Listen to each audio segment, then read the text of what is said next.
Good afternoon बच्चों।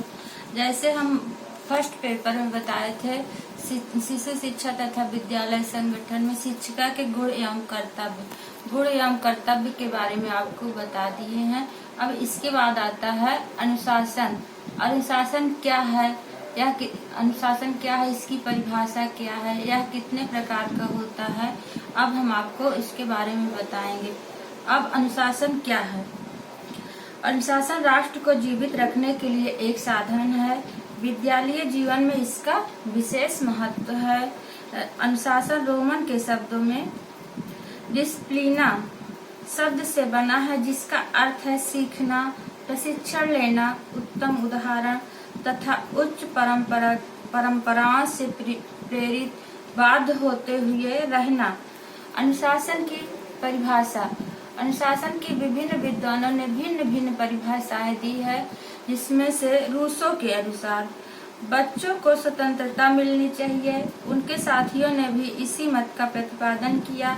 यह विचार उन्होंने आज से 3 वर्ष पूर्व प्रकट किया था। इस विचार का आधुनिक शिक्षा शास्त्रियों पर गहरा प्रभाव पड़ा। अब नेक्स्ट परिभाषा आती है रायबर्न के अनुसार। विद्यालय में अनुशासन का साधारण अर्थ है कार्यों को करने में व्यवस्था एवं क्रमबद्धता, नियम तथा आज्ञाओं का पालन। अब आता है अनुशासन के सिद्धांत। अनुशासन के सिद्धांत निम्नलिखित हैं। पहला है मानवीय गुणों के प्रति आदर। मानव के गुणों का अपार भंडार है, किंतु बालक कभी कभी अमानवीय कार्य भी कर बैठता है। इन अमानवीय कार्य के प्रति घृणा उत्पन्न करके मानवीय सद्गुणों के प्रति आदर जागृत करना ही अनुशासन का प्रधान लक्ष्य है।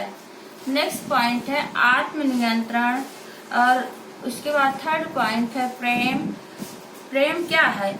अतः स्थायी अनुशासन स्थापित करने के लिए बालकों में वह गुण लाया जाए, इस गुण से अध्यापकों में स्नेह भाव कायम होगा।